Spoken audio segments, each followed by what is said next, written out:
Fala moçada, tudo bem? Como é que vocês estão? Tem que falar que tá, né? A gente tem que manter o otimismo, não é isso? O cenário pode ser o que for, mas a gente tem que estar firme, forte e confiante para seguir adiante. Independente disso, dá para desligar o botão com emoção? Para quem achou que o problema do ano era o assassinato do general, hein? Rapaz, quanta coisa aconteceu. Bom, você está comigo nesse mini front, hoje é dia 20 de março, no encerramento da semana que foi de volatilidade e emoção na gaia do pau, como diz o goiano. Uma coincidência macabra. No dia 17 de março de 2017, estava deflagrada a Operação Carne Fraca.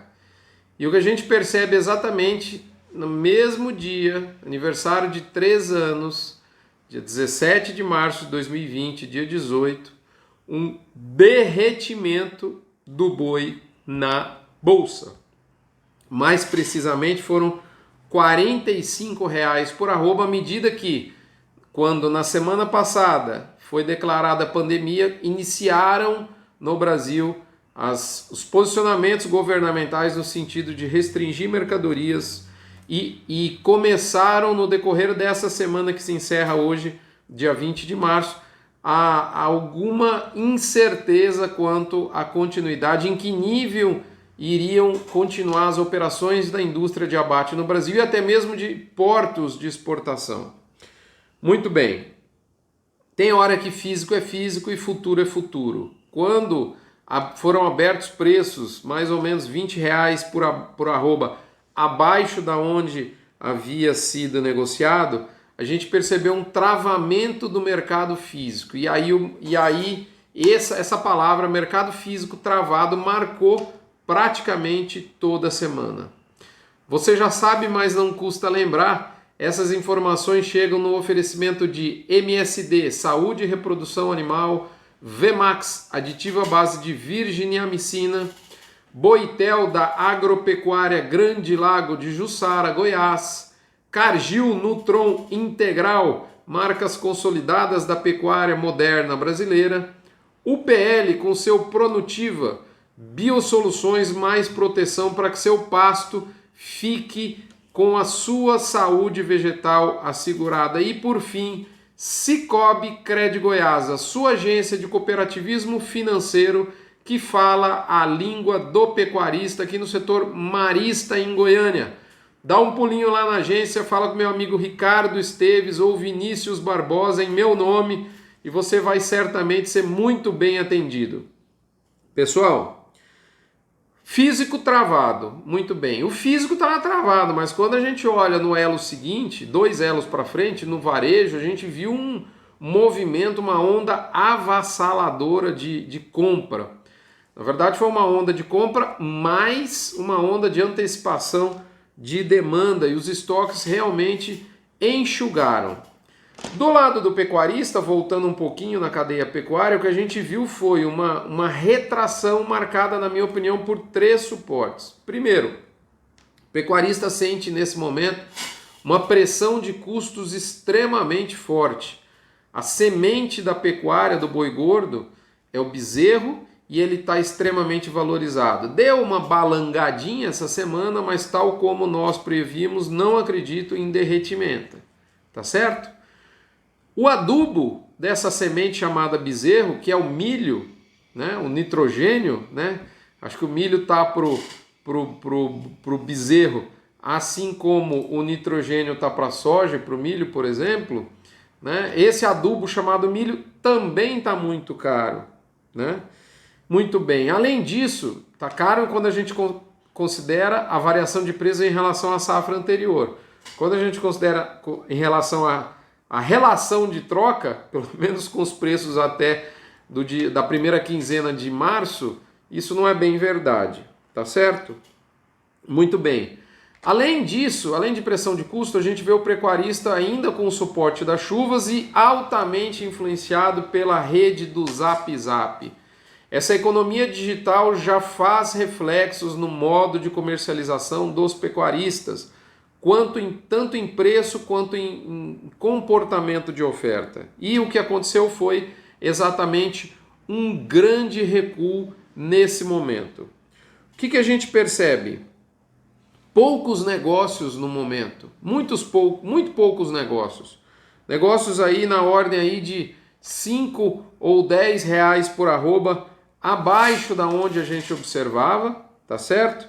E claramente o pecuarista se posiciona da seguinte forma: para voltar a negociar, ele quer o mesmo valor de arroba que existia, né, até na primeira quinzena de março, que aí em São Paulo, para a gente ter uma referência nacional, é na ordem de 200 a 204, 205 reais por arroba.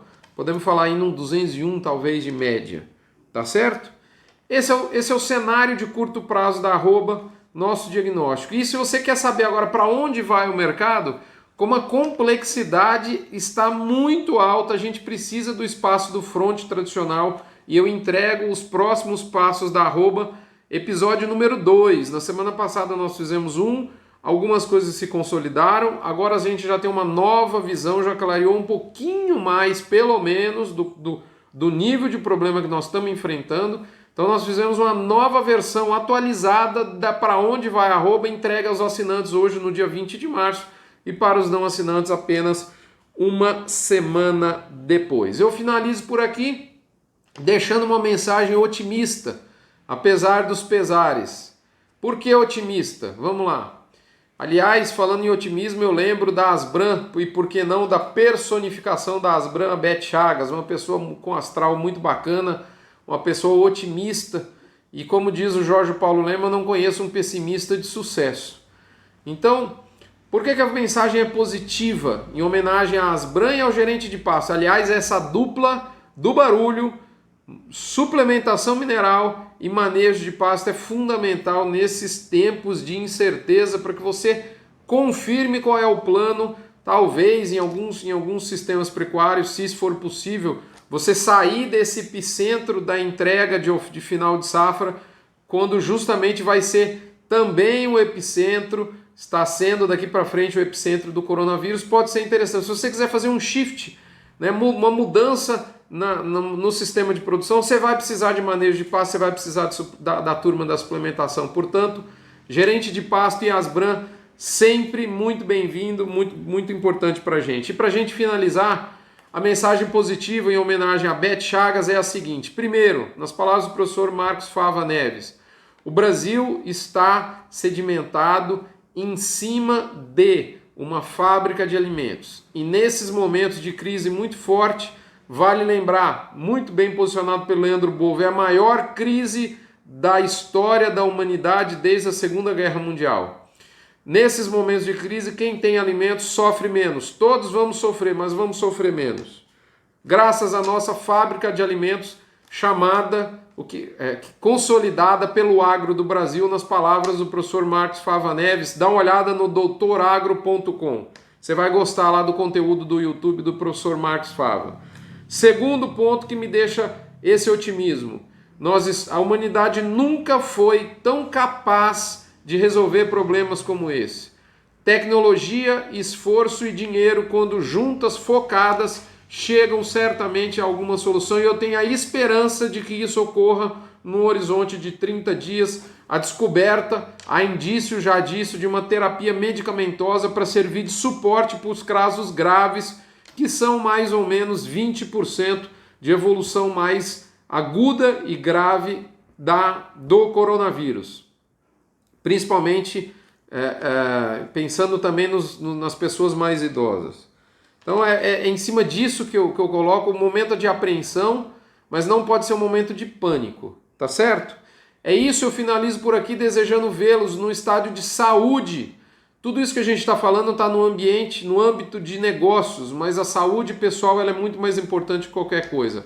Vamos cumprir as medidas restritivas que logo nós vamos passar sobre isso.